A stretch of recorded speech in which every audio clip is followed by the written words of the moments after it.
Yet another band formed in Huntington, California, Slayer, formed in 1981 by four friends who all went on to play on this album we're about to talk about. One of the big four, along with Megadeth, Metallica, Anthrax. This episode of Breaking Down Breakdowns, we're bringing you the album Rain in Blood, the original breakdown. Fucking Slayer. Fucking Slayer! I feel like that should have been like 3 or 4 octaves higher, to really get on Tom's level. Yeah, true. Yeah. This album, not to be confused with Raining Blood, which is a great song and on this album that we'll talk about, but Rain in Blood was Slayer's third album from a major label, released October 20th of 1986. This album was delayed multiple times due to the heavy use of Nazi imagery and anti-religious imagery, not only in the artwork itself for the album, but the lyrical content. This album was produced by Rick Rubin. If you don't know Rick Rubin, you haven't listened to music in the last 50 years. Produced everybody from Red Hot Chili Peppers, Beastie Boys, Johnny Cash, to Public Enemy, System of a Down, Audio Slave, and even Kanye West. This is a guy who touches the music industry and influenced it, period, the end, in many, many, many ways, not just the band and how they sound, but the images they bring forth, how they do their art covers, everything. He wants a hand in it. This guy has made and broke the careers of many a musician. And like we were just saying, it's not just in the hard rock, metal aspect of things. Kanye West, Run DMC, LL Cool J. The record label he's associated with, Def Jam Records, I mean, that is a hip-hop label. It's hard to find anything that he hasn't touched and turned to gold in the music industry. Amazing producer. If you want to look into how he produces, he has a documentary that's fantastic. Oh, I didn't highly know that. recommend it. It is very cool. But if you don't know who Rick Rubin is, I mean, just give it a Google and see not just the bands he produced, but the CDs he produced for these bands. It is not their, oh, this is System of a Down's very first album, and they kind of got... No, he produced Toxicity, the album that made them. He produced Blood Sugar Sex Magic for Red Hot Chili Peppers, one of the albums that made that band. Jesus for Kanye West. I mean, not minor albums. Yes, so huge push to help them probably find their sound, help them develop a few things to really lock them into what I would say Slayer became and sounded like. Because after this, they keep their roots, but Slayer goes beyond what they did the first two albums, and they never went back. Didn't they do a country album? Wasn't that a thing? I don't know. I feel like that's a thing. I'm gonna have to Google me that. Yeah. But yeah. So at the time, the band consisted of the actual founding members of Slayer, but Tom Araya on vocals, Kerry King on guitar, Jeff Henneman, rest in peace, also on guitars, and Dave Lombardo on drums. Notice there isn't a bass credit there. I found that kind of interesting. But I thought Tom played the bass, but if you listen to it though, like, I'm sure it's there. You don't hear much bass. Yeah. You hear two intertwined screaming guitars, and but you don't hear too much bass during the recording process. So even back in the 80s, Rick Rubin was a big deal. Slayer wanted to work with him in particular. At the time, Slayer was contracted with Metal Blade Records. Rick Rubin was not with Metal Blade Records. He was with Def Jam, distributed by Columbia, but the actual record label itself was Def Jam Records.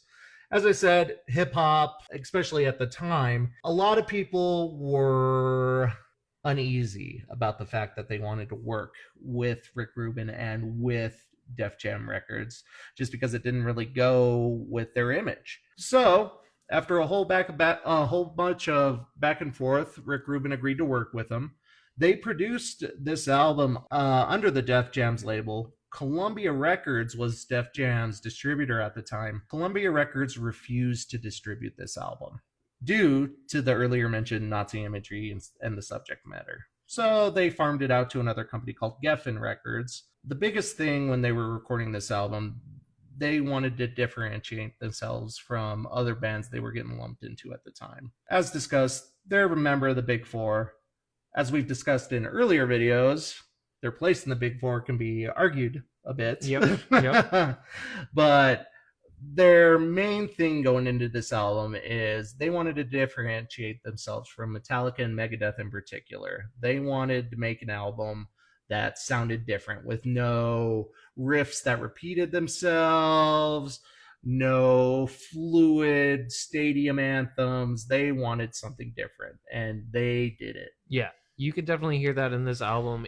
If you listen to it, it does not sound like your traditional Metallica or Megadeth album where it's thrash metal, speed solos, and all this stuff. It is very punk influenced, I would say, a very hardcore influenced, not just drums, but guitar. A lot of, Metallica, Lars loved punk rock. That's why he started doing the double feet. And then that kind of caught on, but these metal guys were bluesy jazzies. They just wanted to do their solos. It seems like Slayer was like, oh, we listen to punk too, and we just want to. They weren't too worried about doing these crazy long solos where the guy played rhythm for 3 minutes and they had this amazing solo. They wanted to attack you, punch you in the face, and then get out of the way. It's funny you mentioned the hardcore punk in particular, because it specifically mentioned that this album is thrash metal. I mean, it's one of the first albums of thrash metal, but the big reason it's not considered a hardcore punk album is its speed. And it averages 220 beats a minute, which might not sound like a lot. That's a lot. That's a lot. That is some fast music. And I'd be interested to see what hardcore punk averages. But I mean, I've heard some punk songs that go pretty dang fast too. Yeah. So it's amusing to me that's the big differentiation. It's just the speed of it. Yeah, to put it in perspective, the average pop song averages 120 beats per minute, so 2 beats per second, which does seem like a lot, but it's actually not that much. When we go to metal, the average my bands all recorded at was 180, which I thought was fast. I felt like we were going through the roof. I can't imagine averaging 220 beats. That just seems like speed metal to me. Like, that is truly the birth of speed metal if we're talking that fast. Well, I mean, it's not. I've always thought thrash is on par with speed metal in terms of speed of it. Yeah. But I think what separates thrash a bit more from that is it almost gets to the point where it's just hectic, and it is hard to understand and to follow what's going on with what instrument. We were talking about the lack of a bass credit earlier. Like I said, I'm sure it's there. I can't hear any bass. I can't tell. There's 2 guitars. I can't tell who's doing what with the guitar. I mean, in Angel of Death, especially towards the end of the song, there's no fading out. It was just straight, hectic, insane, everything right up until the end. It's an attack and punch you in the face, like I said, album. It's not here to take prisoners. It's here to be aggressive and mean. All right, let's talk about the artwork of the album. Very iconic. Yes. Very anti-Christian. Designed by a guy called Larry Carroll, who at the time was actually doing political cartoons for a few different magazines. Oh. Apparently handpicked by Rick Rubin. So when he came out with the first version of, hey, I think this is where I'm going with the cover album, they all hated it. Ooh. The one that we see on the album that it was actually released with is the 3rd incarnation of the artwork. They all still hated it, except for Rick. Rick loved it, so it went on the album. Kerry King was quoted as calling this dude a warped, demented freak, and apparently nobody in the band liked it at all. But that being said, this dude went on to do the album covers for their next 3 albums. I mean, Seasons in the Abyss, South of Heaven, and Christ Delusion. So he must have been doing something right. I think it was one of those things I think they regretted going with that. I think had they really put their foot down as a band and said, no, we don't want that, I think it could have been changed. I think this was one of those things they're like, okay, Rick said it'll be cool and everybody will love it and everything will go great. Well, let's just see how it goes. And then when it finally happened, they were like, you know what, fuck that. You know what I'm saying? Like as a band, I think you would have enough pull to be like, hey dude, we don't like this, especially since he did the other 3 album covers. I really think they were like, hey, yeah, fuck that guy. Hey dude, can you still do the other albums, like just not as mean? Not just me.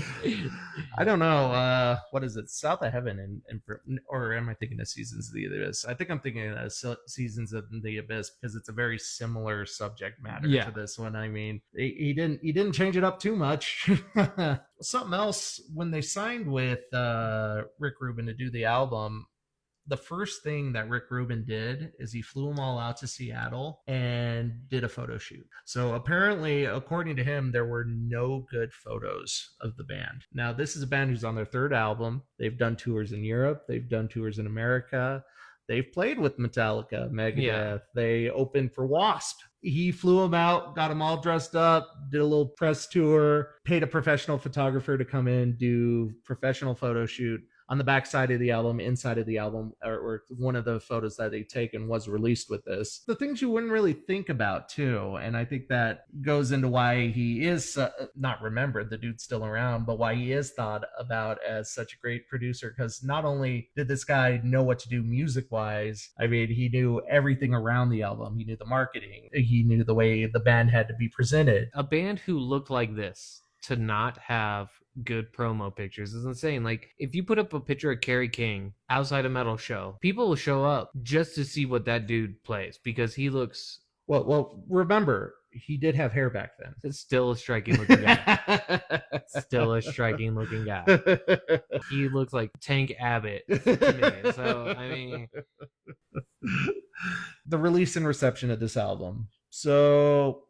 I found interesting the two singles that came out of this album were Postmortem and Criminally Insane. The two that were marketed, I should say. Surprised me a bit because my absolute favorite two Slayer songs are both on this album. Angel of Death and Raining Blood. Those are the two. I mean, the first Slayer song I ever heard was Raining Blood. Likewise. Why wasn't... Not that these are bad songs, but they don't strike me as singles. No, they don't strike me as singles. They don't seem what I think of when I think Slayer.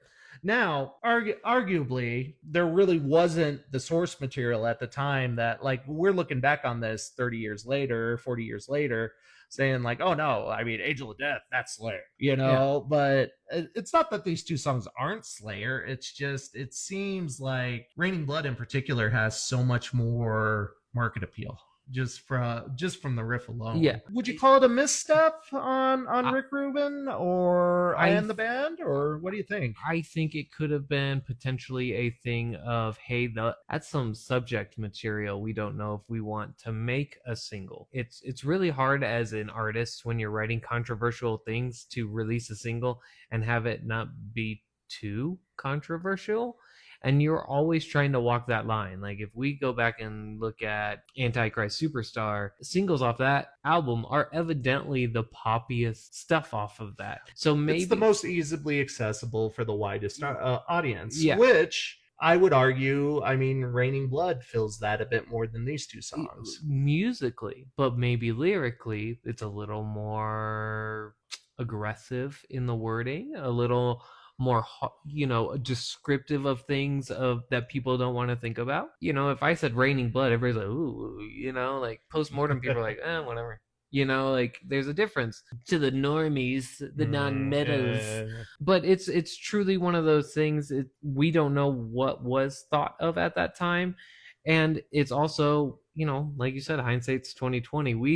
We listened to Raining Blood and we are like, this is the song because of what it did, how it influenced metal further on, which we're about to get into. Mm-hmm. There's a reason that everybody goes, you got to hear this song because it set a precedent. I think it was one of those things, they thought that would be the song that they probably open with at shows, and that would get people nodding their heads and hanging out with them and interested in their music. I will give you that. I mean, Postmortem definitely does have that kind of intro to concert curtain calling down kind of sound to it. Yeah. So, it is one of those things. I don't know fully what they were thinking. I truly think if they would have done Raining Blood, it would have done something better, but I don't think it would have made a big difference in record sales. It's still fucking Slayer. It's fucking Slayer. It's fucking Slayer. Fun fact. I hear that if you say fucking Slayer while you're doing anything, it automatically makes it metal. Yeah, it makes it metal. So if keep that in mind, everyone. If you're out dancing with your daughter in a field of lilacs wearing a tutu, fucking Slayer. Fucking Slayer. Just give it one of those, you're good. You're back to metal. Yep. You're back to metal. And anybody walking by, mad respect. Yeah. So hashtag fucking Slayer. It's interchangeable with the no homo. Yeah, no homo. Fucking Slayer. This album is consistently ranked as one of the heaviest albums in metal history, and I found it pretty funny because there was a top 10 list that I believe it was Billboard did at the time, or not at the time, quite a few years later. The big four that we were talking about: Metallica, Megadeth, Anthrax, Slayer. Megadeth's Peace Sells, Metallica's Master of Puppets, Anthrax's Among the Living, and Slayer's Rain and Blood were all in the top 5. That's crazy. But it's also who made that? Billboard. Made that? Billboard made that list. So but remember, so this was Slayer's highest charting album on Billboard, and it peaked at 94. This list was done like 10 years ago, as opposed to way back when, in the early 90s, because I'm sure it would have been a very different list. I didn't disagree with the list. This is a heavy album. It is very heavy. Very heavy. Megadeth in particular, they might not have the vocals that are heavier, but they make up for it in subject matter. Oh yeah.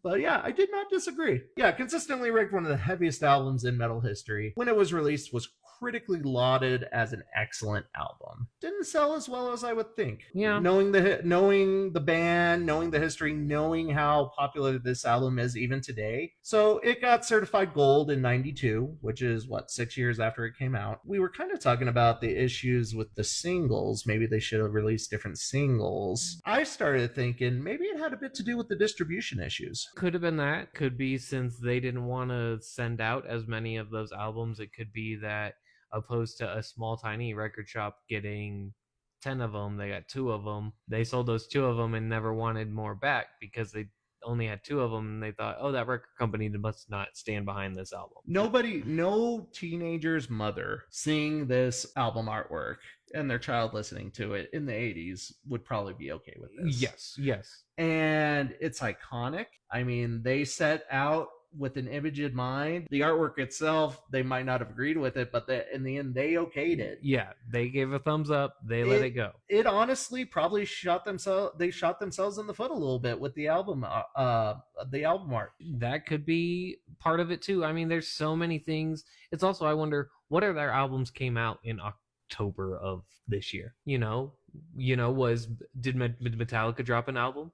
Back then you didn't go buy 4 albums in a month. Mm-hmm. You were like, oh, I bought my one album. If one of the other big 4, if somebody else big back then, because metalheads to this day still say, only listen to metal. But we all know, you have your Chapel Roan album on your playlist. Don't be dissing on I'm not dissing. I'm just saying.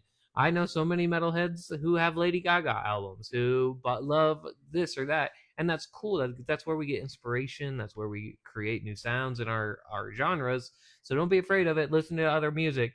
But I also wonder, what else was released back then that might have hindered this album doing better? If Metallica dropped Master of Puppets back then, what would you buy? Master of Puppets or Slayer? Yeah. I know which one I'd buy.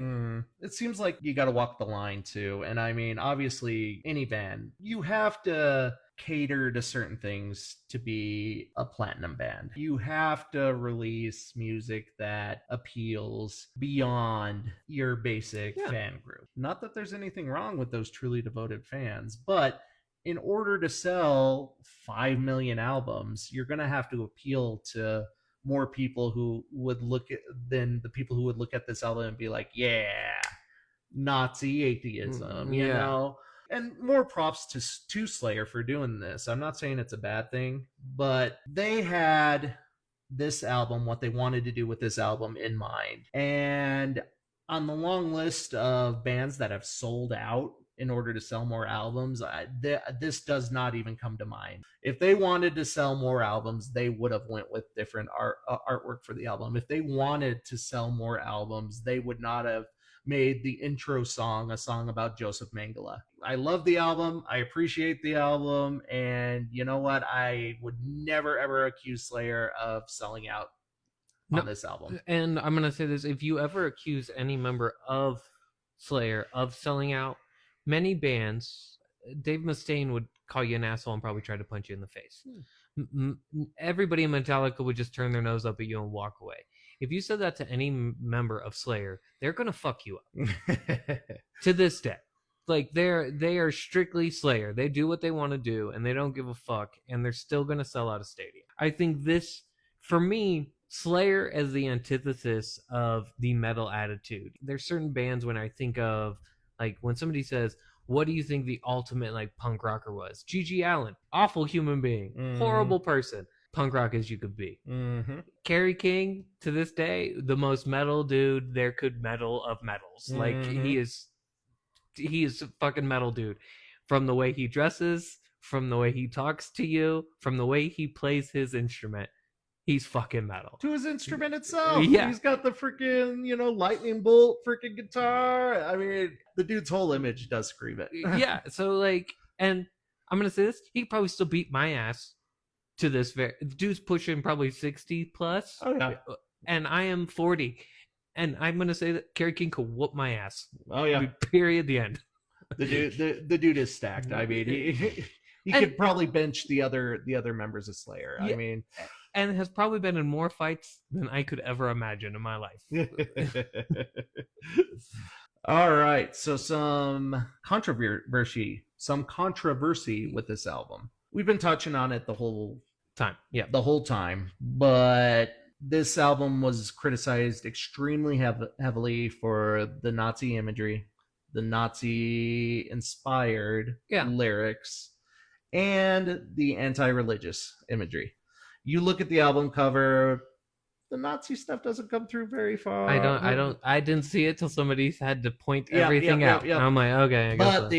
The anti-Christian establishment stuff definitely comes through. Very there. Yeah. Tom Ariella, devout Catholic. Kerry King hates religion. I would have to check on the other two guys. You don't hear as much from them, but they have done many an interview, especially with the Nazi stuff. They said a big inspiration for Angel of Death in particular was when they were on the tour before they started recording this album.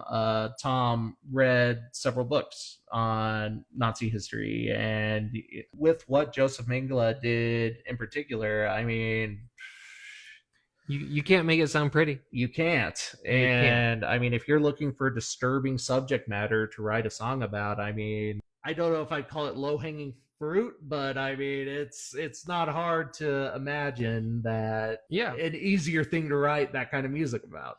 Yeah, and I've written songs about all kinds of weird stuff and been inspired by truly odd things. Been huge singles on radios that were about what is it? If only they knew where they were going when they was head out that day, or whatever the song is.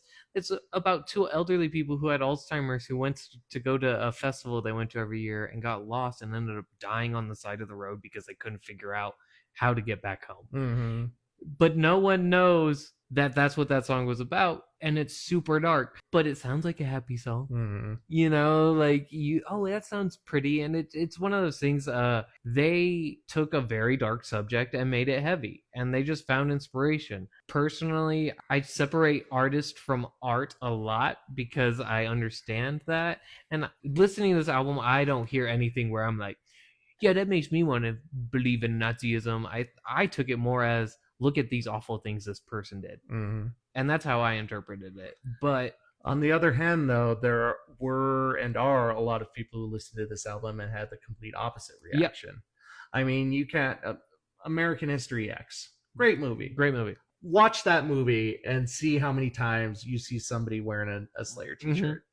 It's just that. You have to be able to separate out the artist from the art. But man, it's hard. It's hard. Sometimes. It's hard. What really cracks me up is a Nazi wearing a Slayer shirt. It just cracks me up. You have a devout Catholic as the front man who is Latin. Yeah. He doesn't fit your Nazi idealism, but you're wearing his t-shirt because he made a reference to Joseph Mengele and the awful atrocities he did in songs. Sounds like you're uneducated even more than I would have assumed before. What are you talking about? White supremacists being uneducated? What? Anyway. They do get... I mean, I do feel like the band gets a very bad rap for it, Yeah. and it is unfortunate. If I were in the position, if I were an artist and I saw someone interpreting my art in a way like that, I think it would be rather upsetting. I agree, but you can't change how people interpret things. No, and it's very true. And you know what? At least in our country, you have the right to say whatever stupid thing comes out of your mouth. I mean, you're not free from retribution to that, but it is unfortunate that they've gotten such a bad rap from it. And that could part of be the reason that it never went above gold. You know, it's unfortunate because, like you said, to this day, it is literally a worshipped album in the metal world. I remember getting into metal and being like, I'm listening to this heavy shit, and people are like, that's cool, you need to go listen to Slayer. And I'm like, they're thrash metal. And they're like, no, you need to listen to Slayer. And I went and listened to Slayer, and I'm like, fuck yeah. All right, I get Slayer. It. Fucking Slayer. And then the impact they've had on how we write music. You know, it's this album, Raining Blood. We might revisit this later and go more in depth into this, but it was the first song to be credited as modern metal with a true breakdown. Now, just so we're clear, how would you define a breakdown? A breakdown is where you simplify the music and slow it down. So opposed to me playing 6 chugs at one note and then 6 chugs at another, I might do 3 and 3, which will bring that down and make it feel more slow, even though I'm playing the same beats per minute. Technically, I'm just shortening everything, opposed to playing half notes. I'm playing whole notes, if you will. The part of the song that makes you want to really headbang. Yeah. The part that when it happens, everybody in the crowd wants to move. The part in the song where everybody's head starts to nod at the same exact tempo.